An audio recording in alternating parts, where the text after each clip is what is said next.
Salamo 20. Andriamanitro, nahoana no mijanona eny alavitra eny ianao ka mihery amin'ny andro fahoriana?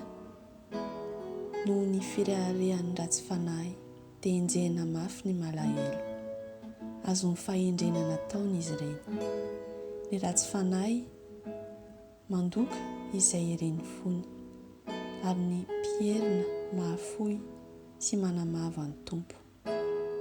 Ny ratsy fanahy mirehare hoe tsy anadiny izy, eny tsy misy Andriamanitra no tontanin-keviny. Tanteraka mandrakariva ny alehany, any amin'ny avo lanitra azy ny fitsaranao. Ny mpandrafy azy rehetra dia ataony hoe zino ny ireny?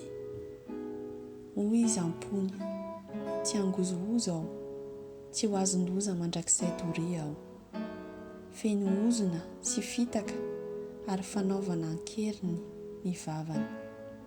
Ao ambany lelany dia misy fampahoriana sy faharatsiana. Mamitsaka amin'ny fanotrehana ao an-tanàna izy. Ao an-katakonana no hamonoany ny marina. Ny masony mikendry ny mahantra. Manotrika ao an-katakonana tahaka ny ona ao amin'ny famitsahana izy. Manotrika hisambotra ny malahelo izy. Fandriany amin'ny aratony no fisambony ny malahelo. Torotoro sy mitanondrika ny mahantra ka lava amin'ny heriny ny ratsy fanahy. Hoy izy anakapony, efa nanadino Andriamanitra, efa nanafina ny tavany izy, ka tsy ahita mandrakizay. Mitsangana Tompo, Andriamanitro, atsangano ny tananao, aza manadino ny ory. Nahoana no mamingavinga an'Andriamanitra ny ratsy fanahy ka manao anakapo hoe tsy anadiny ianao? Efa nahita ihany ianao, satria mijery fahoriana sy alahelo mba ho valian'ny tananao.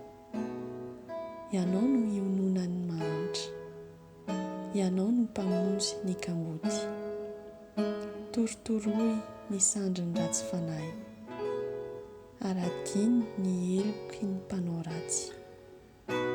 Mandra-patsy isy hitanao intsony.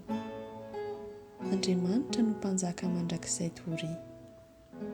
Voafongotra tsy ho amin'ny taniny intsony ny jentilisa.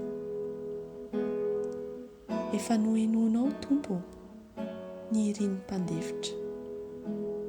Mampiombana ny fony ianao sady mampiaino ny sofinao.